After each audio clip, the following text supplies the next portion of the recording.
Bienvenue, Sonia. Bienvenue, merci beaucoup. Donc, premièrement, parle-nous un peu de ton parcours.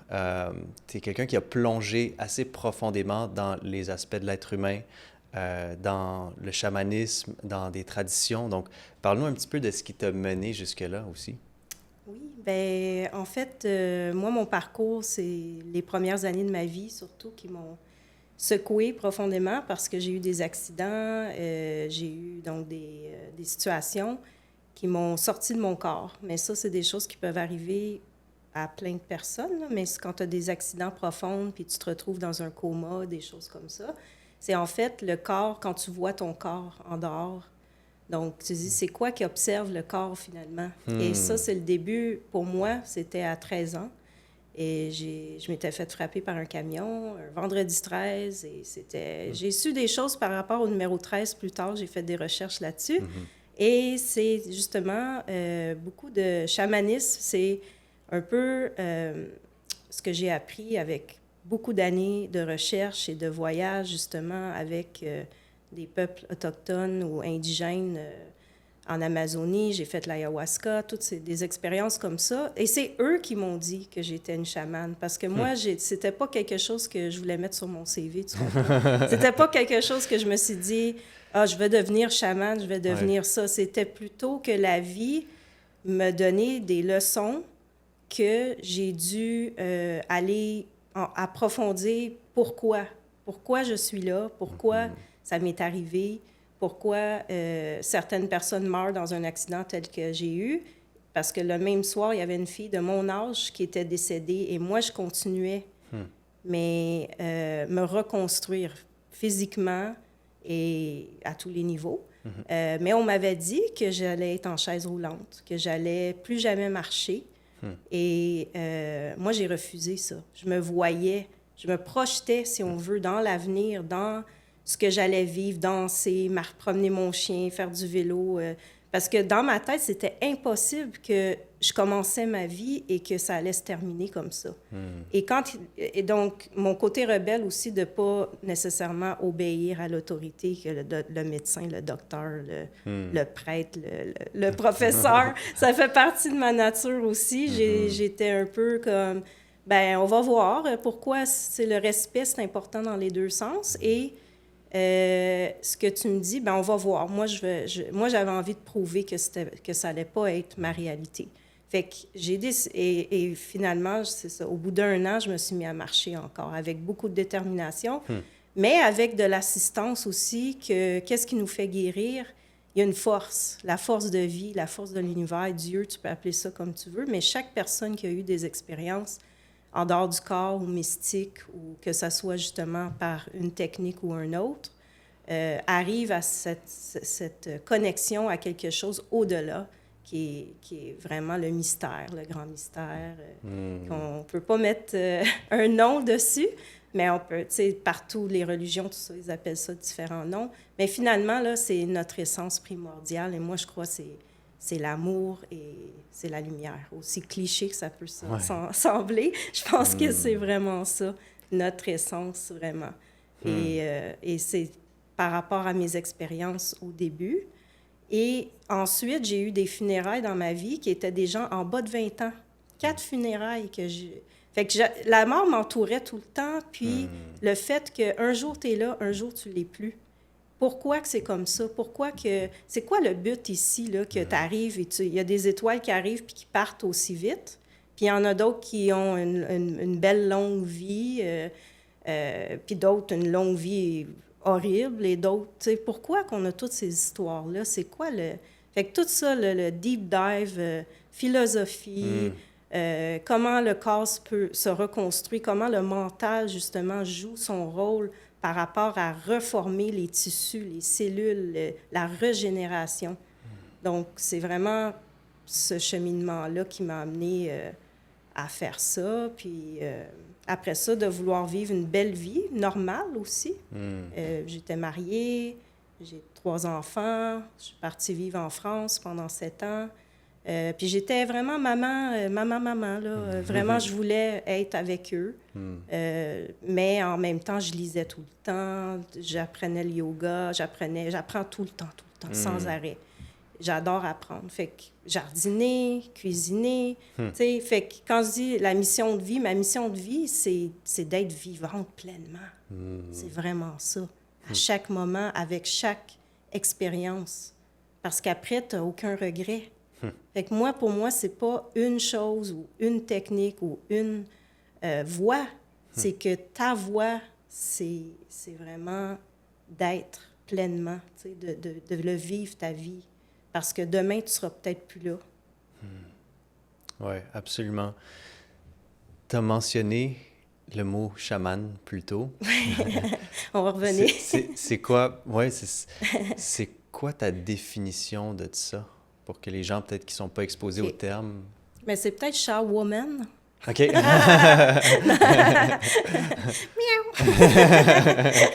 ça j'en ai 4, fait que ça va avec. Mais chaman, pour moi, justement, c'est quelqu'un qui va au-delà, de l'autre côté, de qu'est-ce qui est normal, considéré normal, des états de conscience, des choses comme ça, pour vraiment parfois aller de l'autre côté pour de vrai, comme mourir, puis après revenir et continuer le cheminement, mais en se disant, je sais qui je suis profondément, c'est pas mon corps, c'est pas ma chair, tout ça c'est temporaire, c'est mon véhicule pour avoir l'aventure de mon avatar humain temporaire ici, mais je dois m'en occuper, je dois le régénérer, je dois... Comme les gens peuvent mettre sur leur voiture parfois, tu sais, ils vont... Mais pourquoi? Et là, le côté holistique, c'est là que ça rentre en compte aussi, c'est de voir comment tout ça s'est connecté. Et c'est là que j'ai fait aussi l'école de géosophie. Je ne sais pas si vous connaissez ici avec Mathieu Galland et Marjorie. J'étais dans le premier groupe de la géosophie. Et ça a été toute une aventure parce qu'eux aussi commençaient. Puis on s'est retrouvés juste à 8 personnes dans un petit groupe. Mais on est allé en profondeur, comme tu peux connaître probablement Mathieu Galland. Puis, tu sais, tout ça, la nourriture, comment amplifier la fréquence, toujours avec l'amour, toujours avec le cœur, et comprendre l'énergie. Et ça ne veut pas dire qu'on n'oublie pas, là, parce que c'est ça, l'illusion dans laquelle on est, toute cette création, il faut constamment revenir à soi pour pas qu'elle nous prenne le dessus. Parce que les gens qui ont l'anxiété, le stress, la violence, tout ça, ils ont oublié qui ils étaient. Ils sont en dehors de la cohérence, de l'harmonie. Puis il faut toujours se ramener au centre. Le centre, c'est le cœur pour moi, mais c'est aussi le point zéro, Shunya, en Kundalini Yoga, mais dans le physique quantique aussi, on dit que the zero point field, c'est là que tous les potentiels sont possibles. Wow. Fait que quand tu reviens ici, là, les horizons s'ouvrent, tu sais que tu dois aller ici, à telle place, à tel endroit, et là, tu es dans la synchronicité de vie, le flow qu'on appelle. Et là, tout se fait toute seule. Les rencontres, l'argent, le ci, le ça, tu ne te bats plus. Tu es en flow. Fait que moi, j'ai eu des moments dans ma vie où tout était dans le flow, c'était extraordinaire. Et là, tout d'un coup, fouc, je viens de débarquer de la traque. Il y a quelqu'un qui m'a amené dans sa réalité. Et tu sais, tu veux sauver quelqu'un, tout ça, mais là, il y a du dark là-dedans, puis tu rentres là-dedans, puis là, wow, tu sais, c'est dark. Puis c'est parce que, comme mon ami disait juste avant, Nathalie, que, tu sais, c'est ça, ça se passe à un niveau profond que les gens ne sont pas toujours conscients. Tu as vécu des traumatismes, des choses, et ça va ressortir, et ça peut ressortir dans nos relations. On revit des choses de nos enfances, la négligence, ça peut être la violence physique, émotionnelle, tout ça. Fait que, tu sais, en étant humain, né à telle année, dans telle culture, veut pas, ça vient avec ça. Puis ça vient dans ta génétique aussi. Parce que les traumas puis le somatique, c'est très profond dans l'ADN. Donc, l'ADN retient toutes les mémoires de tous les ancêtres. Fait que nous, ce qu'on fait, c'est pas juste toi, c'est les mémoires. Et quand on fait l'ayahuasca et tout ça, c'est là qu'on relâche non seulement nos choses, mais les chamans, ils relâchent pour toute la lignée. Et parfois, c'est pas juste t'aligner, c'est au service de l'humanité, de la conscience. Fait que là, tout passe au travers de toi. Tu deviens un canal. Et tu dois être capable de maintenir ta lumière au travers toute la noirceur qui peut passer au travers de toi. Fait que ça, c'est du vrai chamanisme. Wow, c'est puissant. C'est puissant. C'est très puissant. Puis il faut être fait fort de quelque chose. Puis tu sais, c'est ça, c'est pas l'extérieur, c'est pas que t'es une petite madame, puis tout ça, tu sais, c'est justement, c'est ça l'illusion. C'est drôle, c'est cosmique, c'est une grosse joke cosmique, ça. Ouais. Que t'as juste un petit corps, ou que t'es juste ci, ou que t'es juste ça. Parce qu'on l'a tous en nous aussi, mais il y en a qui vont aller en profondeur, puis il y en a qui c'est la surface, parce que c'est comme, oh my God, juste à t'entendre parler, tu m'épuises, parce que moi, je veux juste ma petite vie tranquille. Mais c'est parfait, c'est parfait. Mais s'il y a des choses profondes qui te parlent, puis que t'as envie, comme Nathalie disait, ben oui, c'est pas confortable. L'ego veut te protéger, il veut pas aller voir ça. Mais quand tu relâches, wow! La libération, le flow qui commence, tout commence à s'aligner. C'est pas toi qui forces les choses. T'es un avec l'univers, t'es un avec ta mission. Et c'est ça, finalement. C'est ça que je veux transmettre dans mon être, déjà de tous les jours, de marcher dans la rue, puis l'autre, c'est toi aussi. Fait que si tu regardes pas, puis tu es frustré, puis ben c'est quoi ça, tu sais? Mais si tu regardes la tête haute et tu es capable de regarder les gens dans les yeux et faire un sourire, ça peut changer la vie d'une personne, cette journée-là. Ça n'a pas besoin d'être compliqué. C'est ça que j'ai réalisé aussi. On peut aller dans le fin fond du monde avec les de vrais chamans, je l'ai fait. C'est quelque chose de rentrer dans leur monde. Mais en même temps, toi, tu reviens dans ton monde pour réaliser que c'est à tous les jours, à tous les moments que tu fais la transformation.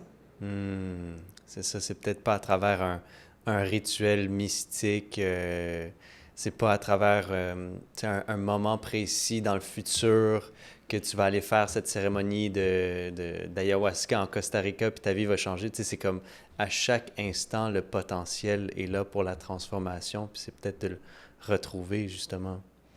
Ça peut être transformation ou ça peut être revenir à son essence primordiale, parce que c'est comme si on enlevait des couches, on enlève des couches. Ça. Fait que c'est comme les deux.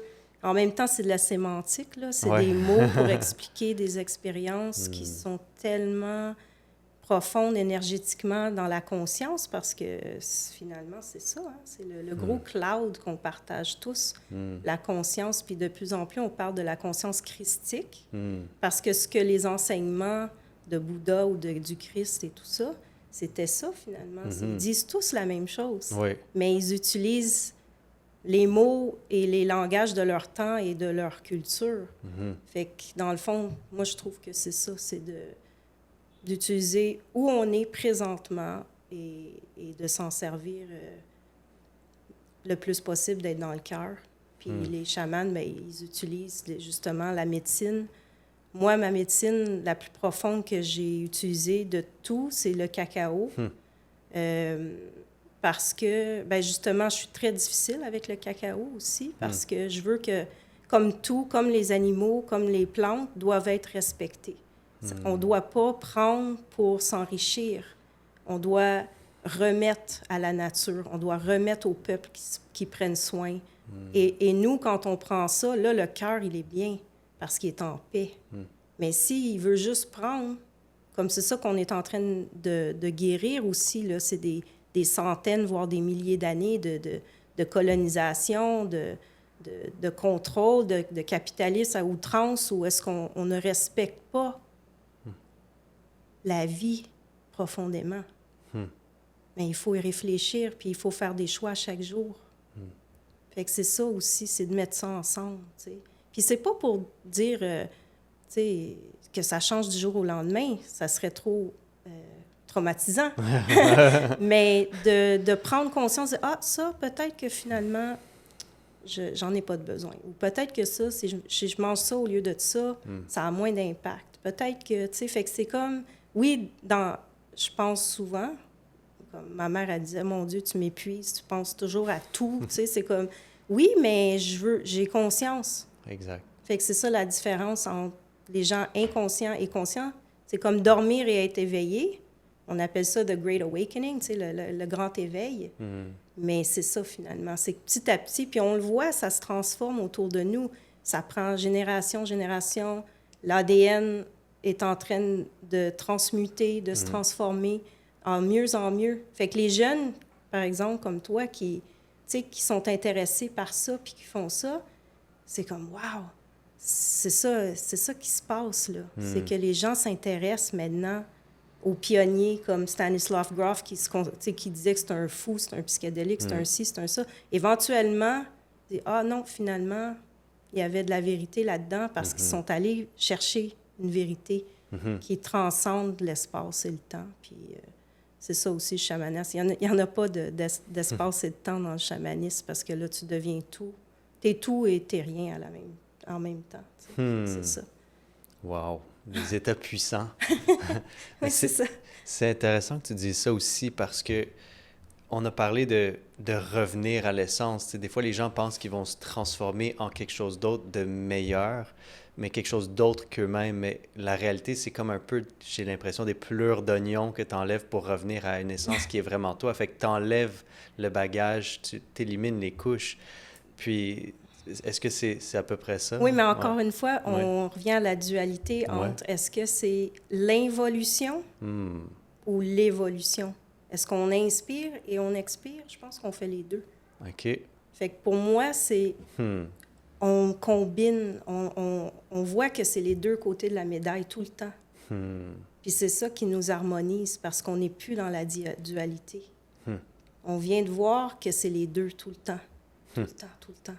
Puis là, ça crée une paix intérieure parce que tu restes, t'inspires, t'expires. Tu vis ta vie, puis quand tu as fini, t'expires. Tu sais, t'inspires ton premier souffle, t'expires le dernier. Ton aventure, mais va continuer. Mais moi, j'aimerais le faire consciemment, justement. Puis c'est ça que les Tibétains, puis les Rainbow Body, les grands maîtres, ils choisissent au moment où ils quittent le corps pour aller dans la prochaine aventure. Et ça me fascine beaucoup. Et je commence à me pratiquer pour ça. Dans le fond, une transition en conscience. Une transition en conscience. C'est aussi ce que les temples, les grands temples anciens, les Égyptiens, tout ça, c'est ce qu'ils faisaient. Il y avait des grandes cérémonies de transition, qu'on appelle. Et ça, c'est fascinant aussi, mais c'est tout un autre... c'est une autre branche de spiritualité, de conscience et de la science de l'âme, finalement. L'art et la science de l'âme. Et je trouve ça fascinant, puis il n'y a rien qui m'intéresse plus que ça. Moi, ça fait 20 ans que je ne regarde plus la télé. Je préfère me pratiquer, puis même aller en forêt pendant des heures de temps, respirer avec un arbre et devenir un avec l'arbre que de consommer, mettons, des choses pour moi, qui ne m'intéressent pas. Fait que c'est pas de jugement non plus, encore une fois. Non, c'est ça. C'est juste des choix de sa propre évolution. Puis je veux enseigner et partager aussi le plus possible. Mais c'est pas toujours facile d'expliquer, mais quand on est confortable, ça passe bien. Fait que, merci aussi de ta présence et de ton écoute. Ben oui, mais ça fait plaisir. Tu partages des choses, des perspectives surtout que je crois qui ont énormément de valeur pour l'audience. Parce que des fois, c'est juste une petite idée, une petite façon de voir les choses. Déjà là, de voir, admettons, que la mort, c'est une transition et non pas une fin. Parce que des fois, les gens sont super attristés par la mort. Tu sais, j'en connais, mettons même ma mère, tu sais, super attristée par la mort. Mais dès que tu commences à voir les choses différemment, que tu vois que c'est une transition, bien là, tu peux vraiment être beaucoup plus en paix avec cette situation-là. Donc, des fois, de changer juste de perspective ou d'avoir la perspective de quelqu'un d'autre qui a beaucoup de sagesse, comme toi, puis de faire « Ah, j'avais pas vu ça comme ça, mais ça fait vraiment du sens. » Au fond de mon cœur, tu sais, ça résonne avec quelque chose. Comme tu disais, le cœur, c'est un centre super important. Puis des fois, ça clarifie tout pour le mental aussi, là. Ouais. Ouais. J'aimerais ça couvrir des choses qui peuvent aider les gens à plus s'aligner avec leur essence. Tu sais, des fois, les gens vont être distraits. Y a-t-il des choses simples qu'ils pourraient faire pour revenir, tu sais, grounded Oui. ou revenir, tu sais, des pratiques, tu as parlé de cacao aussi, c'est une pratique qui est très puissante, mais c'est quoi les choses simples que tu penses que les gens peuvent faire pour revenir Ben, plus comme j'ai connectés? dit, aller marcher dans la forêt. Mm. Moi, j'enlève souvent mes chaussures aussi. Il y a que le Mhm. grounding, Mm. parce que le courant passe entre toi et la mère Terre, Mm. notre mère à tous, la mère primordiale de tout ce qui est biologique. Tu sais, c'est ça aussi, c'est cette connexion-là. Mm. La respiration consciente qu'on disait, le pranayama, Mm. s'asseoir, trouver, te créer ton petit coin méditation, par exemple, avec un coussin, avec ton... Tu sais, puis les prières aussi. Moi, j'aime bien le matin, j'allume une petite bougie.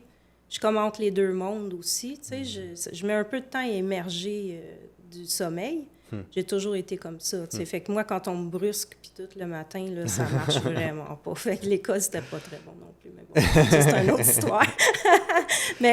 mais juste comme d'avoir ces petites cérémonies comme ça, là, qui te connectent. Et souvent, ce qui arrive, c'est que j'ai des visions de personnes aussi. Ça peut être justement ton frère, ta grand-mère ou ton voisin. Et ils viennent, et là, je sens que tu leur envoies de l'amour. Comme, on se voit pas en physique, mais on connecte dans le cœur et on peut envoyer. Fait que ça nous fait du bien. En tout cas, moi, ça me fait vraiment du bien parce que je me sens connectée à tout. Mais parfois, le physique n'est pas toujours possible. Mais quand tu te connectes dans le champ, the field, Champ énergétique. l'énergétique, conscience, tout ça, dans le cœur aussi, c'est que ça se transmet. Puis là, il y a la science qui le montre aussi. Les gens qui se concentrent ensemble pour aider à guérir quelqu'un sont capables de le faire. Mais avant de dire il faut le voir pour le croire, il faut le croire pour le voir. Fait que tout ce qu'on apprend, c'est de le mettre un peu à l'envers aussi, puis de dire, tu sais, c'est ça. Fait que pratiquement, côté pratico-pratique, je dirais la nature, le souffle, les bains, les sels d'Epsom, de prendre le temps de se faire le soin aussi, puis de pas justement tout le temps courir après la prochaine chose, parce que ça, c'est perpétuel, puis on n'est jamais satisfait profondément du moment. Tu sais, c'est comme, respire dans le moment. Et là, tu viens juste d'atterrir en toi-même. Ça peut être aussi simple que ça. Être consciente de sa respiration. Puis de la nature, et que tout le monde a des natures. Mais on fait tous partie de cette expérience ensemble. Fait que quand tu mets dans l'amour, même quelqu'un qui agit d'une façon, si tu vas dans l'amour et tu transmets, tu peux transmuter la situation assez facilement. Il ne faut pas embarquer dans la fréquence négative. Il faut toujours s'élever dans le cœur, la joie, l'amour et l'extase. Ouais.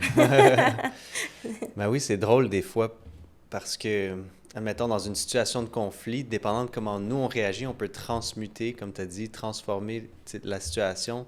C'est-à-dire que si tu réagis en colère, tu vas peut-être perpétuer ça, mais si tu réagis en humour, ben, tu vas peut-être transformer ça pour éliminer complètement la situation. Fait que je pense qu'il y a beaucoup de sagesse dans ce que tu as partagé aussi par rapport à ça. Je pense que les êtres humains, justement, on a beaucoup de travail à faire au niveau du mental puis de revenir dans le cœur, de le synchroniser. Puis entre autres, tu as parlé de cacao aussi. Je pense que c'est une médecine qui aide beaucoup à revenir dans le cœur. Moi, mes expériences, j'en ai fait aussi de cacao, quelques-unes.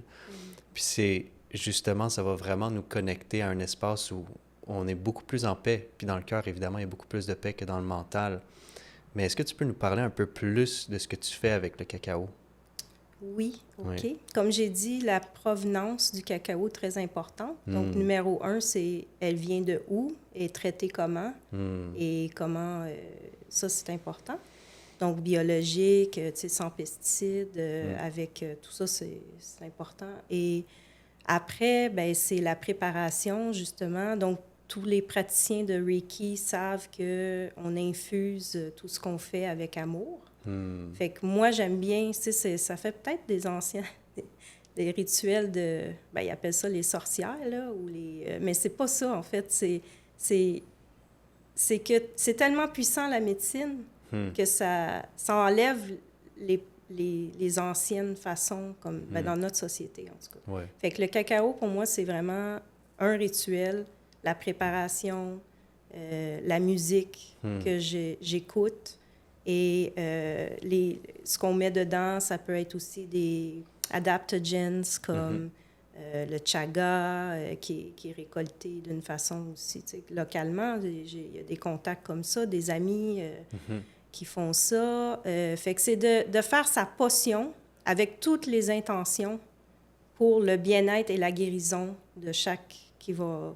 Fait que c'est toute l'intention parce qu'on sait aussi que notre vie, c'est ça. C'est l'intention qui compte, qui va avoir les résultats. Fait que si ton intention, c'est d'aider à guérir, que les gens se connectent dans le cœur, qu'ils trouvent leur solution aussi, c'est ni le cacao, ni moi, mais on crée ensemble, on ouvre le temps et l'espace pour se déposer dans la médecine, ensemble, en conscience, en intention, pour enlever ce qu'on ne veut plus et laisser la place à ce qu'on veut.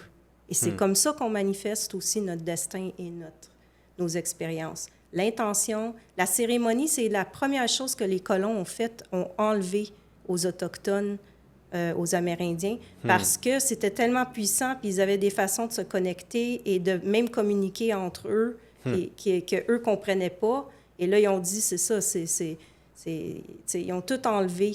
Mais la réalité, c'est que c'est très puissant, une cérémonie où les gens mettent leur intention. Fait que moi, j'invite les gens à mettre l'intention sur qu'est-ce qu'ils veulent pour eux-mêmes et pour la Terre, la planète, toute l'humanité en entier. Fait qu'on fait les deux, individuels, mais avec le collectif aussi. Parce que tout le monde veut manifester ce qu'ils veulent tout le temps. Mais est-ce que c'est pour le plus grand bien de tous ou est-ce que c'est juste pour toi? Parce qu'il faut qu'on ait l'équilibre entre les deux. Encore une fois, l'individu fait partie d'un tout. Fait que est-ce qu'on peut aller au-delà de juste l'ego qui veut ci, qui veut ça, mais est-ce que ça peut servir à tous? Que toi, tu restes dans ton cœur et que tu es aligné avec ce que tu es venu faire, ce que tu as dit, faire ou être. Ça ne veut pas dire... Être, c'est aussi important que faire. C'est le yin du yang, tu sais. Fait que, encore une fois, être, il y a des moments où tu peux passer 5 ans à juste être. Et c'est parfait. C'est ça qu'on a besoin pour équilibrer le yang. Fait qu'il ne faut pas tout le temps penser qu'il faut faire aussi. Il faut être autant. Fait que c'est ça. Fait que la cérémonie, c'est ça. C'est un peu d'inspiration et d'expiration. Et qu'on va faire en breathwork aussi. Et le son, ça, c'est une autre chose. Ça, c'est une autre partie de la cérémonie. À la fin, c'est aussi utiliser le son pour intégrer tout ce qu'on a eu comme expérience au niveau cellulaire, au niveau mémoire, au niveau... Parce que le son transmet au-delà des mots, au mental. Ça transmet au niveau vibratoire. Fait qu'on choisit plus un ou l'autre, mais on combine. En tout cas, moi, j'aime bien combiner tout ce que j'ai comme sagesse, si on veut, d'expérience et d'exploration de tout ça, et de le mettre sous le même toit pour qu'on ait une expérience complète ensemble et que les gens se sentent vraiment régénérés et pleins d'énergie pour partir, continuer leur aventure de vie dans le cœur. C'est ça. C'est une vie totalement différente dans le cœur qu'ailleurs. Il y a des gens, je trouve, on a comme différents centres de réflexion aussi. Des fois, on peut penser avec notre ventre, des fois avec nos organes en dessous, des fois avec notre mental. Fait que c'est vraiment de où partent tes décisions. Si tu penses juste avec ton ventre, puis t'es, admettons, glouton, mais tu vas prendre des décisions différentes que si tu pars avec ton cœur, que si tu pars avec ton mental aussi, si tu penses toujours avec ton ego du futur ou de ce que tu veux accomplir, des choses comme ça. Fait que je pense que ce que j'aime beaucoup de ce que tu nous enseignes aujourd'hui, c'est, on dirait, tu as une belle perspective de l'unité et de voir la dualité, mais de la combler en unité. Tu sais, je pense que c'est une super belle perspective, un bel enseignement que tu partages aujourd'hui, parce que justement, on a le yin, le yang, il y a les aspects à tout, puis il faut considérer qu'on, justement, on est un être humain dans le temps et l'espace, mais qu'il y a aussi cet autre aspect-là qu'on peut aller explorer et puis auquel on peut connecter si vraiment on aligne notre corps physique, puis on prend le temps de créer des moments avec des médecines comme le cacao, de l'intentionnalité, des choses qui paraissent simples, peut-être même trop simples pour beaucoup de gens, mais qu'au final sont pas mal les plus précieuses expériences auxquelles on peut se connecter en tant qu'être humain, j'ai l'impression. Oui, merci, c'est bien, Ouais. bien dit. Ben Sonia, merci beaucoup de nous avoir partagé toute cette sagesse-là. Ça a été vraiment un plaisir. J'ai vraiment l'impression qu'il y a des gens qui vont apprécier beaucoup de petits clips et des beaux moments clés, des belles perles que tu nous as partagées. Donc, merci beaucoup d'être ici avec nous. Oui, merci.